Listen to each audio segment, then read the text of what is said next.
Artist Elizabeth Mikotowicz was nearly beaten to death while being pregnant. She became addicted to painkiller drugs and eventually was sent to prison, where she was regularly humiliated and treated as a slave.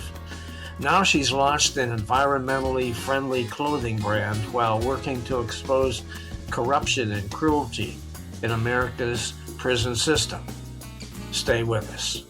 Welcome to Lean to the Left, home of no-holds-barred commentary, plus interviews with fascinating people. Some of them top experts, others simply with interesting stories to tell. You'll never know who'll show up at Lean to the Left. Now here's your host, Bob Gaddy. Elizabeth Mikotowicz went from painting murals as a federal inmate to having her own environmentally friendly clothing brand based on art she created in prison. Matter of fact, she's wearing one of those creations today. It's beautiful. I love it. She's also working with state representatives to get better laws to protect people in vulnerable positions.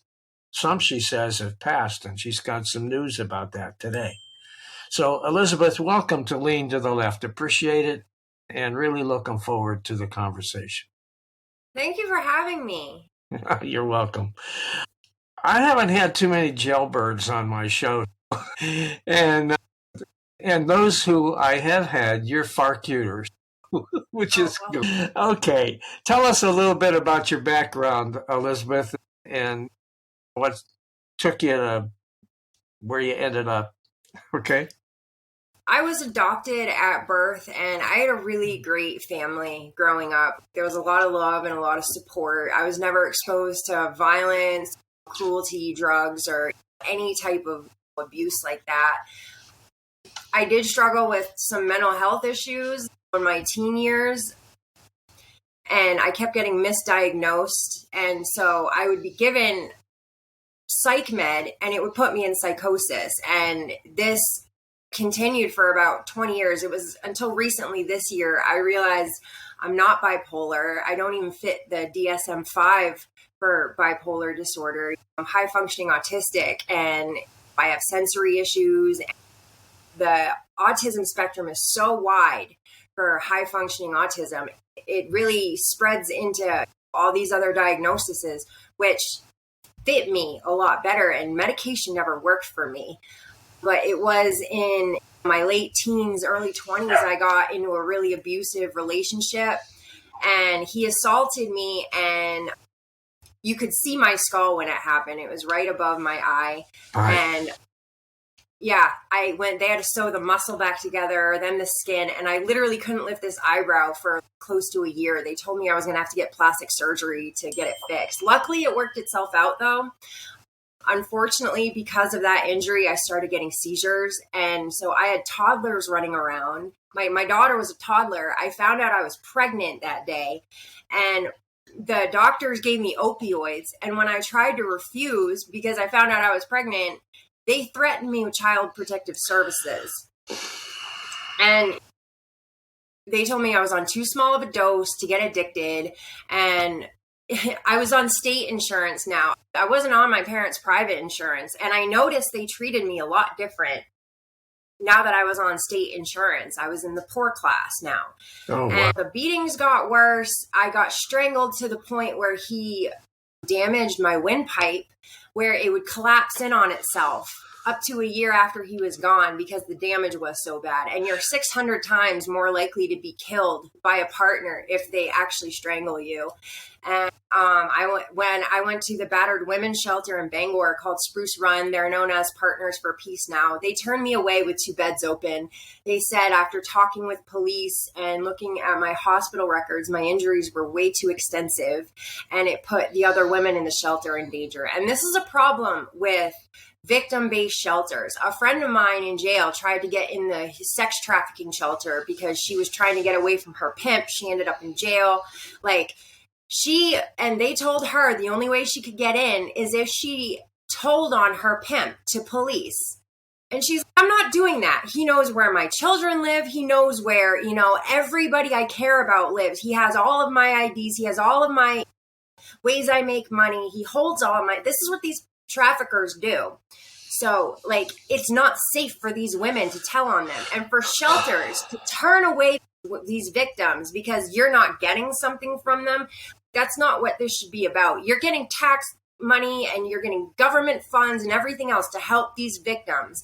And you're telling them, no, I'm not going to help you because it's either too dangerous or you're not giving us a collar. And that's a problem. That's why so many women are slipping through the cracks of this country and ending up in prison. Was this your husband? No, he was just my boyfriend at the time. Why did you stay with him? You had 2 kids by this guy? No, I had a child by someone else from a teenage relationship. I got pregnant on birth control twice. All the women in my family did, come to find out. Once I met my biological family, this was like a constant theme in that family. Like, birth control did not work on us. Wow. And yeah, we were very fertile and just, yeah, it was really hard. But but you were with 2 abusive guys? Yeah. Why? I'm not sure. I can blame it on being young and stupid, but and being high functioning autistic, I would miss cues that I think other people would pick up on. It would go over my head. You couldn't really read between the lines. It's like I had to learn the hard way in order for something to sink in. And then when I tried to leave, he would hold me hostage and hospitalize me again or threaten my family, and I was scared. And like I tried to leave once and I got held hostage in my own house for 3 days. And you were how old? I was 18 when this relationship started.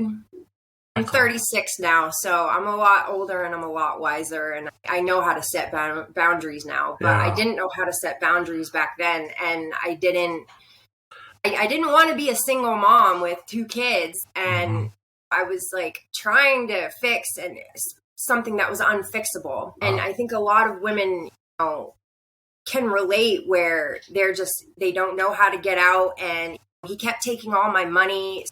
There was abuse coming from all angles from him. It was mental, it was financial, it was everything.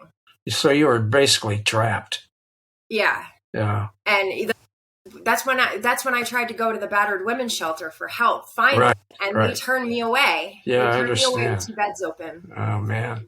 So how'd you end up in jail? After the shelter turned me away, I made a deal with my father to keep my kid safe because if the cops had shown up with the cops, my father would have had to hand my son over, and I wasn't willing to do that. I was homeless now and I was getting seizures constantly. So I wasn't even a safe caregiver at the time. So it made sense to sign temporary guardianship over to my father.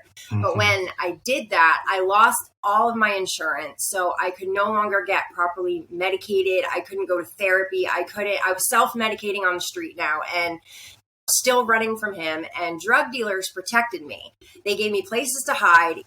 Like, they gave me someone to walk with just to make sure I wouldn't get attacked on the street. They gave me drugs to sell or work. And because I was so hardened and so tough from the trauma of what he did, I wasn't scared to die at this point.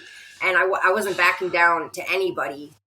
I kind of was really good at this new street life that I had just stepped into. And I was always trying to get back to my kids. I was always like, just one more flip. And I can get an apartment, then I can get my kids back. And it was just always 1 foot in, 1 foot out. And then eventually I caught charges in 2011. And then the feds picked it up in 2013. I'm grateful for it because I was like under this illusion of white supremacy and the patriarchy. Like, I thought discrimination and racism was over with in this country.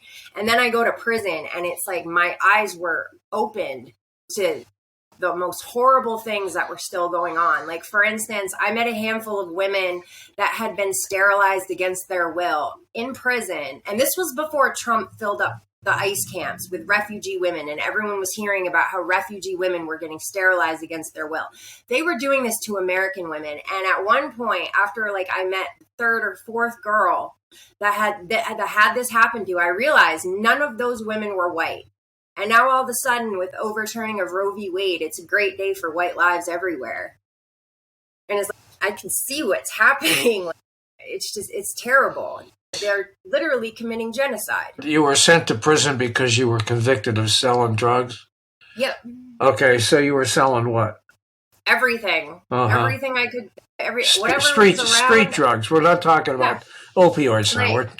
Opioids, pills, crack, heroin, and then bath salt came around, and that's what I eventually got busted for. And it's funny because it was legal at the time, and I'm like, oh sweet, I can't even get in trouble for this if I get caught. And oddly enough, I go to prison for the first time. What was it? But bath salt. What's that? I don't know what that is.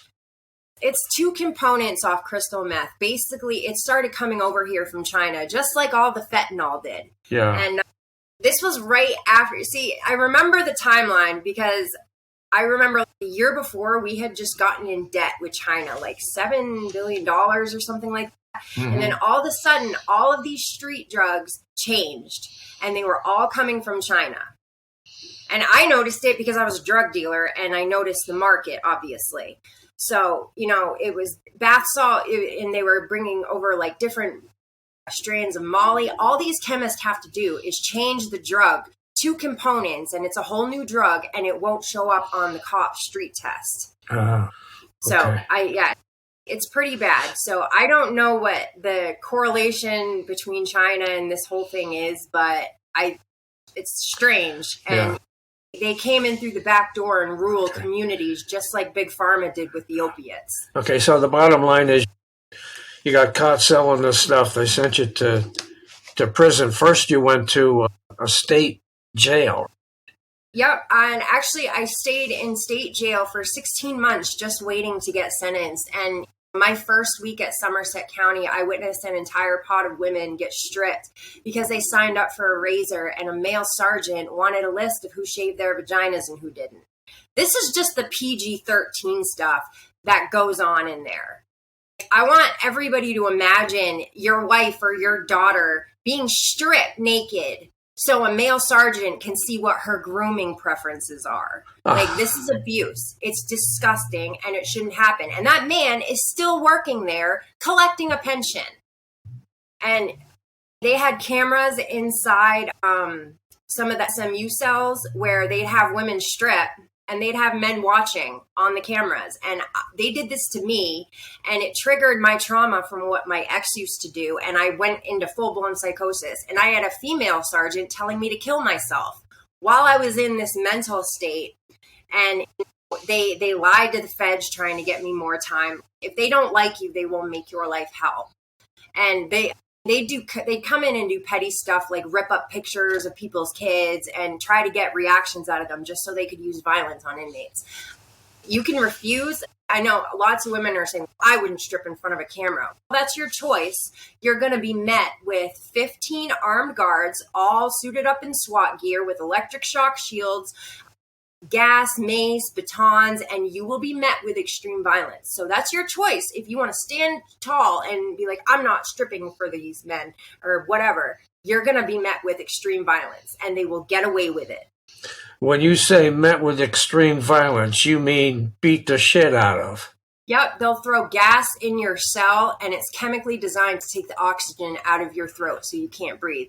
And now they lock all the other inmates down when this happens, but it goes through the vents, so it hits everybody. So even though the rest of the pod hasn't done anything wrong, they're still getting gas. They're still trapped in a cell that has these chemicals coming in, and it's terrifying. You can't breathe, and they don't care. They don't care what the consequences are. Yeah. I've watched so many women die. When they transferred me to Cumberland County, there was a 17-year-old girl that got brought from the juvenile center, and they've had years of allegations of abusing these kids. And every time they get caught or something comes up, they just resign and put a new person in place, and the same thing happens again. And that's what all these institutions are. They keep covering stuff up and being allowed to conduct their own investigations. Mm-hmm. And this little girl got sent with us because she got tired of getting raped, and she finally snapped and stabbed the guard that was assaulting her.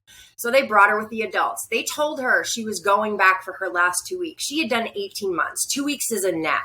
They told her her last 2 weeks she was gonna go back. She slit her throat that night. That was better than going back there. And especially the juveniles, like when they try to report stuff, their word is not taken seriously because they're children. And these predators know that, and they sign up for these jobs there. You're 6 times more likely to get sexually assaulted by a cop than a civilian. And I'm not going to sit here and say all cops are bad, because that doesn't help anything, and that's not true. For every cop that tried to hurt me, there was another risking their job trying to make it stop. So I'm not going to sit here and feed into this whole anti-blue thing, because they're not all bad, but when it's at least half of them, that's a problem. Okay. So you went from the state jail to federal prison eventually, Yep. right? Yep. How did that happen? And I got sentenced to 37 months and 3 years probation. And I had to make the trip from I was going to West Virginia, but to go to West Virginia, they send you all the way to Oklahoma, and then you come back to West Virginia. It's ridiculous. They spend so much money moving inmates around unnecessarily.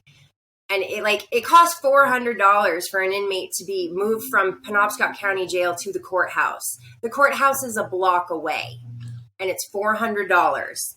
This is where your money's going, people. And let me tell you something. They make inmates work 40 hours a week for $5.25 a month. A hospital saves $350,000 a year contracting their linen to be washed by inmates instead of paying regular people. That's why we have so many people in prison. It's not rehabilitation. It's not their crack laws. It's a free workforce for corporations. This is why they're doing it.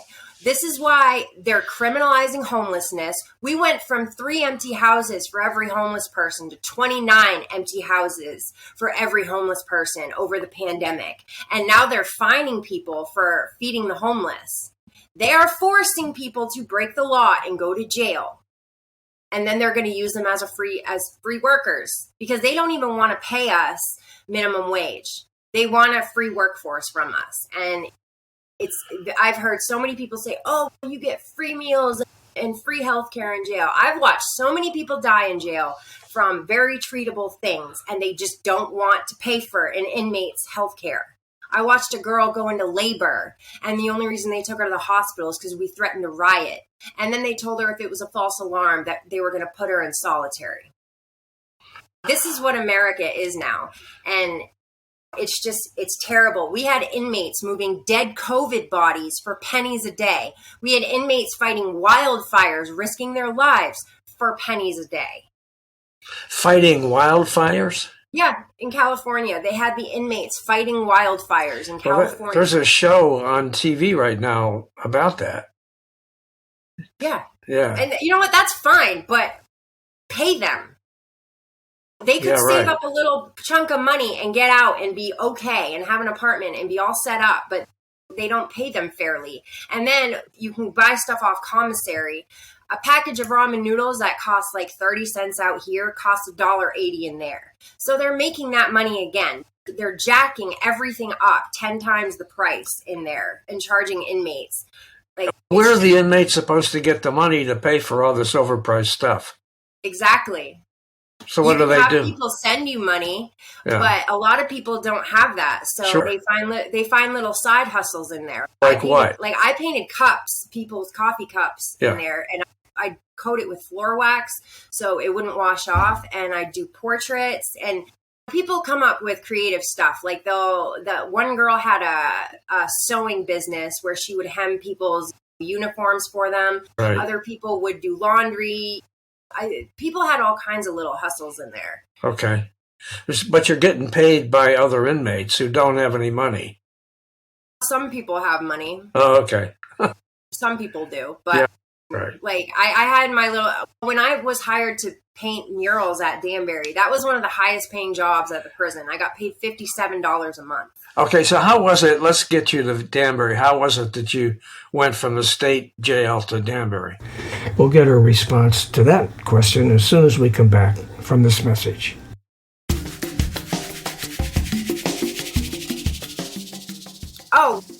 I wasn't, that was all the same bid. So in 2011, I did 7 months. That was my state bid. And then the feds picked it up for the exact same drugs in 2013. So I went to jail for the same drugs twice. I was being held responsible for the same substances twice. There's no such thing as double jeopardy with drug dealers. The state can pick it up, then the feds can pick it up, and you're going to jail twice. Okay, so you went to jail the second time, and you went to Danbury. No, I went to Alderson.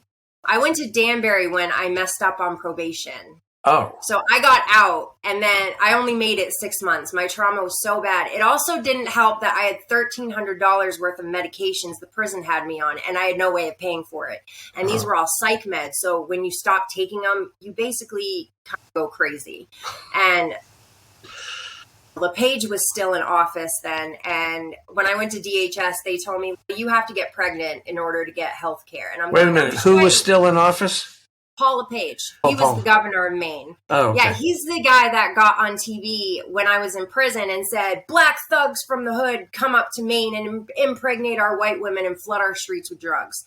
I was a drug dealer, and I can tell you that's not what happened. The only reason they came up to Maine in the first place is because white police informants and white drug addicts went down to the cities and got these people. That is the only reason they knew to come up here and quadruple their money. And then you have CIs going down and getting these drug dealers and bringing them up. And now it's crossing state lines. So it's a much bigger punishment when they get caught.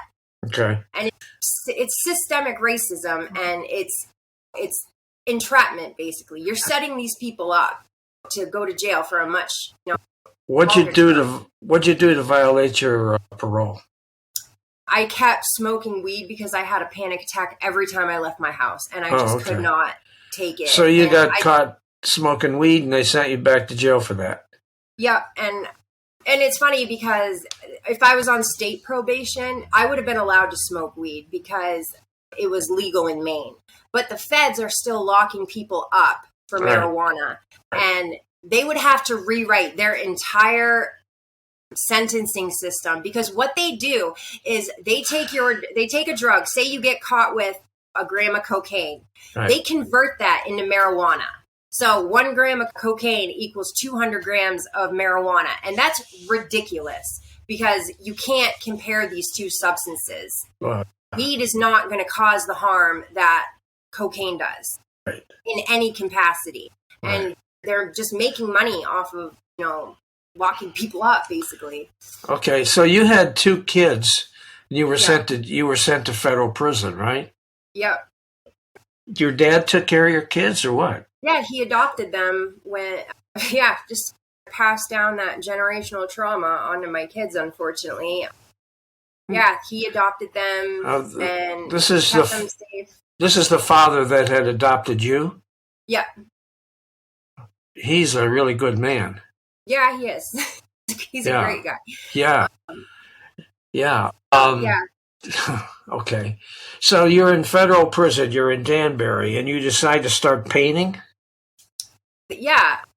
They wanted the white walls to go away, and they wanted to make it look inspiring and beautiful. So the caseworker was like, I don't care what you paint, just make it beautiful. I actually have pictures I can show you. Okay, so you went from painting teacups or whatever you said you painted. Yeah, coffee cups. To doing murals on the wall. I did both. I always did both. Oh, okay. I got $5 a cup. Okay, cool.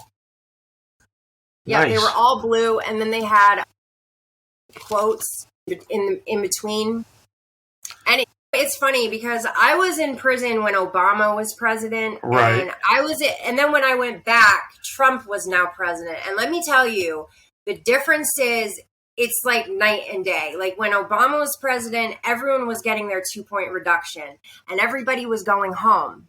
And the vibe in prison was a lot better, and there was funding, so more people could take classes that actually helped them. Okay. When Trump became president, that all went away. Oh, and really? People were getting maximum mandatory minimums, and a lot, you notice like the prisons were just filling up when Trump became president, because the person he put in charge said, give all the nonviolent drug dealers, mandatory minimum. Right. And it was a lot of Spanish people coming in, like just in droves compared to, and I remember the caseworker right before Christmas, she said, I have to tell 60 women that already got their date that they are not going home for Christmas now because they cut funding and the halfway houses can't take this many people. And that we were running out of food when Trump was president. You go into line and they'd be like, sorry, we don't have any more. Like, we've ran out of the budget, because he cut the budget in half. And the other thing I noticed is that when, inmates from a different country, or when some of the Spanish countries, ICE would show up and take them back and deport them, all except the Russians. The Russian inmates got to stay. Huh. Wonder why that was. Yeah. Okay. Were there restrictions on your art, on what you could do in prison? They just said, make beautiful stuff. All right. Just make it beautiful. So like, did they like it, what you did? Yeah, they loved it. Yeah. They were really happy with it. Yeah. So that was good. That was good. Yeah. So eventually you got out, obviously, because you're sitting here talking to me. So yeah. I don't see any. Okay. I was going to say I don't see any bars behind you or anything. Actually, at the camp, they don't have bars. They don't even have cells or fences. Like when you're minimum security, like you have cubes, and they don't even lock the doors at night. Like you're literally there on your own accord. Oh yeah, but really? It's so annoying because you'll get these rookie cops come in and they act like it's a maximum security prison. And you guys gonna flip out and go crazy? Oh, yeah, and on the full moon we grow horns and like fire out of our ass too. Now this is Danbury you're talking about? Yeah, Danbury, they man. built a brand new facility, $80 billion facility down the hill. And at the camp, there was an inch of black mold in the showers. The vents hadn't been cleaned in years. Nobody could breathe. Everyone was getting health issues, and they didn't care. But when an inspection came around, they made sure to get paint, and they made sure to make it look really good. Oh, sure. They do backflips to make it look good for inspectors. And if any of us were to tell them the truth, we would automatically go to the shoe. We would get punished, like, severely for telling the truth. Okay. Like, a news crew showed up, and one inmate told the truth about what was really going on and how we really get treated. She got sent to the shoe. Okay. Well, I guess I could ask you this. What was I don't know if I want to ask it. What was the worst thing that happened to you in prison? Do you want to talk about that? Actually, I really don't. I still can't even talk about it. That's fine. That's fine. You know what? I shouldn't have even asked you that. Oh, no, it's okay. But when I was at Alderson, I filed a PREA against Somerset County for forcing me to strip in front of cameras. Right. And when they got the complaint back from Somerset County, deemed it unfounded, so it wouldn't go any higher. This is how they bury the abuse in there. And then Alderson wouldn't even allow me to hold the complaint that I filed and read the results myself. They read it to me, and then I'm like, okay, let me send it home, or let me have it so when I get out, I can actually do something about this. They wouldn't let me send it home. They wouldn't let me have it on the compound. They just would not let me have it. Yeah. So when I got out, the captain and 4 subordinates at Alderson all got arrested and convicted for raping and stalking inmates and tampering with PREA evidence. PREA evidence is anything sexual. It stands for Prison Rape Elimination Act. And this is how they bury the abuse. They just don't give inmates the paperwork, because the first thing that happens when you get out, when you try to file a complaint and say, this happened to me in there, the first thing they say is, okay, where's the paperwork? Where's the paper trail proving that you filed a complaint? Right. And I tried to get the paperwork when I got out. I contacted the Freedom of Information Act and everything. They couldn't find it. Wow. They got rid of my entire complaint. Wow. And they were raping and stalking other inmates. And that I wasn't even their biggest victim. But this is how they're covering up the abuse. And it's not other inmates you have to worry about in there. it's the guards, it's the cops. Yeah. And they will hurt you and get away with it. And so this is one of the bills I'm working on now, because they know that there's no consequence if they don't hand the paperwork over. Like, they told me to get a lawyer and subpoena it. You can't subpoena anything without an open case, and you can't open a case without the paperwork. So it's this catch-22. Sure. And so I'm working with state representatives to say, okay, there needs to be a consequence. So for every day you stonewall an inmate and refuse to give them their paperwork, it's $500, because this causes other problems too. Like, I couldn't get my medical records, so I couldn't prove that I was on certain medications. And so Maine Care wanted me to go through certain medications again because they couldn't prove I had been on it. Well, these medications put me in psychosis. So I had to go through it again just because this jail would not give me my records. Wow. And it causes a lot of other problems too. Like, these jails and institutions need to be held accountable. And it's not just the jails. It's the colleges trying to keep their rape stats low. It's the military. I was in prison with a whole bunch of military women that got thrown away because they stood up to their rapist. Like, these institutions need to be brought down off their high horse, because they are destroying people, and they would rather save their reputation, which is corrupt as anything I've ever seen, than do the right thing by these victims. All right. So eventually you were in prison one total about 3 years altogether, right? Back, including the time I did in 2011, it was actually close to 4.5. Oh, wow. Okay. I did 9 months to wrap up probation. And I was so lucky when I got out, because Janet Mills was the governor, and she expanded Maine Care. So now I could get therapy. I could get MAT treatment if I need it. I could get counseling. I could get the medications I needed. And that made all the difference. Just having access to medical care when I got out, like, it was literally the difference between me succeeding and falling back into a life that I never wanted in the first place. And yeah, it was still really hard. I still had to go through medications that didn't work, and I was I was misdiagnosed. So that was a struggle too, but at least I had the option to get it worked out. Well, did you get your kids back when you got out, or how did that? They come over when they want to. And when the lithium stopped filtering, the feds had me on lithium, and I went through a period where it stopped filtering through my kidneys properly, and I was just in full-blown psychosis, couldn't leave my house. Like, I didn't leave my house for 3 weeks, like the longest stretch, and because like my mental health just collapsed in on itself from these medications. And so it was better for them to continue staying with my father at that time. And I only had this tiny 1-bedroom apartment. Okay.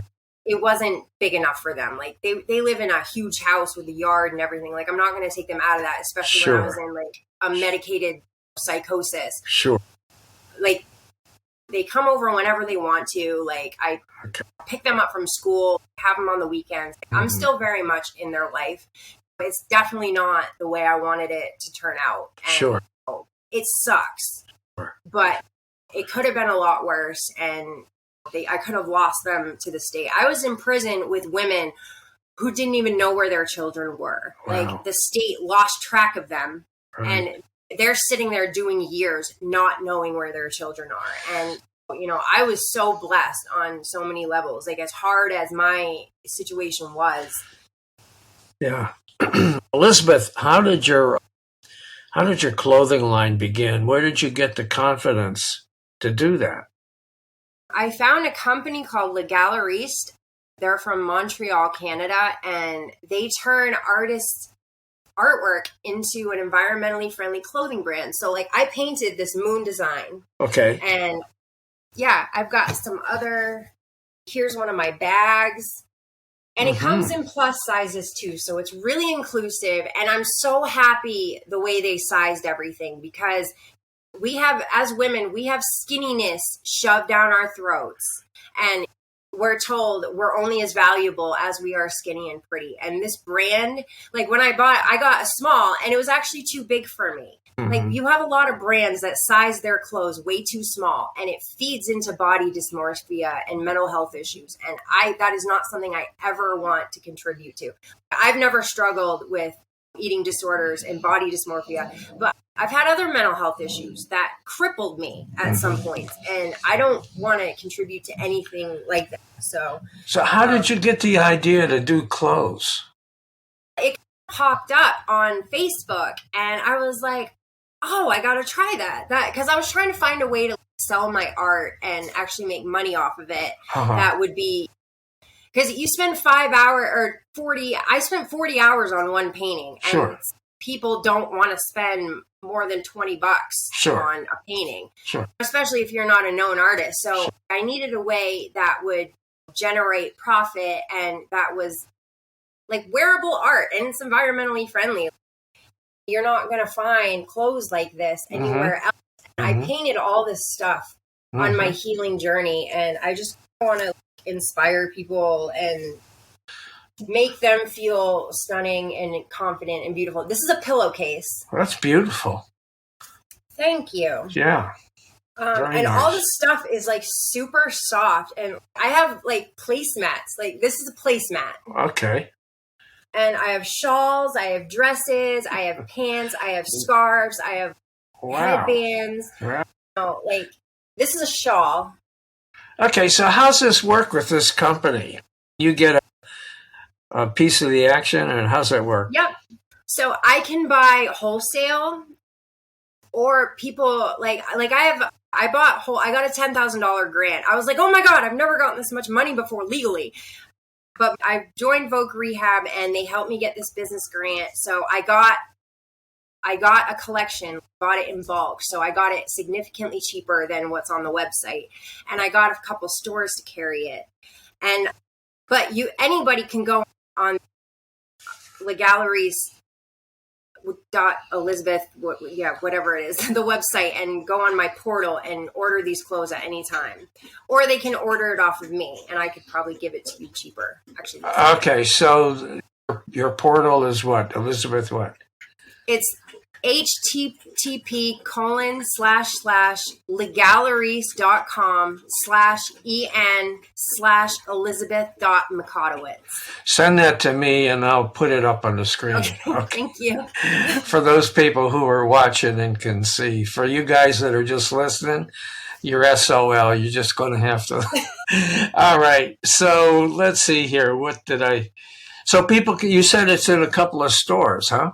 What stores? Yeah, it's my 3 months just ran out at the Red Rabbit Bazaar, but it's still at Bangor Wine and Cheese. And now that I'm living down south, I'm working on getting it in some stores around here. I have one store that I just have to bring it in and show it to them. But okay, yeah. So you're in Texas. Yeah. So you people in Texas, you can, if you're lucky, you find a spot where she's got this stuff for sale. And if she sends me the info as to where it is, I'll stick it in the notes, and you guys can find it. Because I'm telling you, it's cool stuff. It really is. All right, let's see. Let's talk a little bit about what you're doing with these laws. You said that before we started, you said that you had one that was on its way to being passed or something. Yeah, it just got passed. See, prisons are really cheap, and they get over $100 a day per inmate, but they don't want to provide women with sanitary hygiene items. And if they do, like I said, we get paid $5.25 a month. A pack of tampons in there is like $10, and it's one of those tiny small boxes, and that's even if they have it. So women would make their own tampons out of desperation and end up getting infections. And they'd run out of pads, and you'd have female guards telling you, I don't care if you bleed on yourself. It's not my problem. So the game became go up to the biggest, most masculine male officer, and make him feel as uncomfortable as possible. And he will bring more than enough pads for everybody. All righty then. play that little sex game, are you? Huh? No, it's not even about a sex game. It's, listen, what do you want us to do? Bleed all over ourselves? Because that's what's going to happen. We can't get the stuff for ourselves. And as soon as you put it to them, like in some way like that, Right. They're like, okay, I'll go get you whatever you need. Yeah, I can see that. I'd done that if I was one of those guards. But amazingly, you said that the female guards didn't give a crap, right? Yeah, they don't. Not all of them, but the female guards that are vicious and view you as less than human will make your life really awful. Man. Oh, Yeah, okay. All right. Okay. So you're working with state legislators in Maine on this stuff, right? Yep. And they passed a bill mandating all jails in Maine provide tampons and pads free of charge. So that was like a victory right there. I was super happy about that. But that law needs to go like across the board, like across the country. Like they buy the stuff in bulk. It's not that serious for you to give women hygiene products in prison when they have no way of getting it for themselves. And the other bill that I got passed, so the homeless problem like skyrocketed in Bangor. Like we went from 2 homeless encampments to 10. And so these landlords were charging all of these application fees and getting triple the rent in these application fees and not even renting the apartment. And they were also charging processing fees as well. So this was driving the homeless problem up. Like you've had 50 people apply to your apartment and you couldn't find a single person that you thought would make a good tenant. No, this is a scam. And I'm all for capitalism, but not when it's sociopathic and you're just ripping people off and causing a homeless crisis. So the state representatives wrote a bill saying you could only charge an application fee if a lease was signed in the state of Maine. And I'm hoping that will help the homeless crisis. But I think that should be across the board. It's like banks and their overdraft fees. Sure. It's free money to them. Sure. It's sociopathic and it's predatory and it's destroying this country. We don't even have a middle class. Yeah. Like my generation did what we were supposed to do. I was born in 1986. I'm a millennial. Like we went to college. We took our loans out. We did what we were supposed to do. And now we're swimming in debt, can't even get a job to pay those loans off. And then we trusted our doctors when we had anxiety, when we had when we had depression, when we broke a bone, and we were given opioids and amphetamines and benzodiazepines and antidepressants. And then when we got addicted, they locked us up for it. Oh, man. So tell me, what would you like to tell women who are in abusive domestic situations or are otherwise struggling in their situation? You don't deserve it. You don't deserve it. Whatever he's telling you, whatever, your trauma is telling you, you don't deserve it. And, you deserve peace.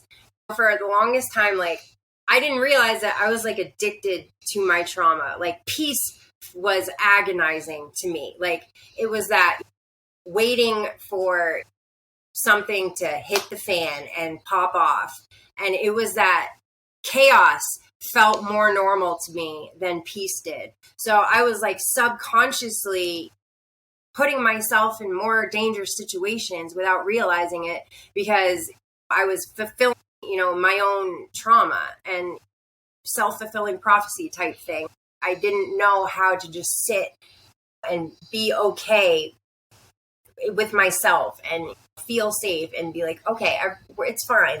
Nothing's going to happen. I was always on guard and I would search out, like subconsciously search out, like I wouldn't do it on purpose. Like I didn't like this lifestyle. I didn't like the things that were happening to me, but I was still getting myself in these situations because I was in the midst of my own trauma and I couldn't get sober until I dealt with my trauma. And you have to get to the bottom of why you're doing drugs or why you're getting high before you can really become sober. And for any woman out there, you don't deserve it. Your kids don't deserve it. Like your kids do not need to see you getting hurt by someone who's supposed to love you and protect you. And take pictures tell people when it happens. I know that's totally hypocritical for me to say because I didn't tell anybody. Right. I pretended like nothing was wrong. Sure. But tell people it will go better in court for you, and take pictures, because these courts are designed for white men. I was in prison with so many women who stood up for themselves, and they were getting life after being brutally beaten repeatedly for years, and they finally snapped and stood up for themselves. And the law is not meant for women to defend themselves. It's meant for white men like Kyle Rittenhouse to defend themselves and get away with it. Okay. Is there anything else you'd like to add, Elizabeth? No, I don't think so. We covered it. Good. Yeah, I think we covered it. All right, great. All right, we thank you very much for being with us on the Lean to the Left podcast. And you guys, if you have an opportunity, check out her clothing line and other products that she's got. All the art she created while she was in prison, and it's pretty cool. I have a poem. I have the poem that I won a writing contest. Oh, you did? And I got it published, if you guys want to hear it. Sure, go ahead. Close that. Okay, this is called Flying Black Balloons. 4 years in my recovery, but I am not recovered. A sad and awful truth that I have faced and suffered. My chains and shackles gone, only felonies remain. Reminders of my past like they don't carry any shame. My friends are mostly gone, just sad memories left instead. A sea of black balloons, big farmers' markers of the dead. Their kids are all now orphans, been taken to the state. It showed me prison was a blessing. I escaped a darker fate. With all this death and chaos, you'd think the government would care. They took their cut right to the bank, such corruption in the air. With the prison numbers rising and the rehabs all a mess, 94%'s their failure rate, no refunds nonetheless. The disease just keeps on spreading, capless needles on every street, homeless faces everywhere, more injustice we can't beat. As the rich keep getting richer from all this insanity and pain, the politicians, they don't care, they have so much to gain. So we fly these black balloons to remember all of you, the ones that we have lost and those that barely made it through. Our American dream is shattered, endless lives left all a mess. Replacement drugs the only way they say you'll ever rest.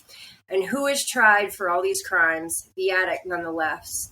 They're a form of rehabilitation, slow torture at its best. Are you tired of this nightmare, of this dystopian land? I know that I am. I think it's time we take a stand. Okay, that was great. And if you send me the text, I'll put it in the notes so people can see it. One more break and I'll be right back with some closing comments. Hey guys, thanks for listening. Hope you enjoyed this podcast and that you'll come back on a regular basis and check out our interviews with guests on topics that I hope you find interesting, entertaining, and enlightening. Let your friends know about this podcast and take a minute to subscribe. Just go to podcast.leantotheleft.net and subscribe. Check out the upcoming interview schedule and listen to all of our episodes. And follow us on social media. Facebook at the Lean to the Left Podcast, Twitter at Lean to the Left 1, Instagram at BobGaddy_Lean to the Left, and TikTok at Lean to the Left. And you can watch the episodes at YouTube at Lean to the Left. And don't forget to visit our blog site, leantotheleft.net, where you'll find commentary on the news by some excellent writers with progressive perspectives on a whole range of topics. You can sign up as a member there, and of course, it's all free. Now, this is Bob Gaddy signing off for Lean to the Left. Thanks for sharing your time with us.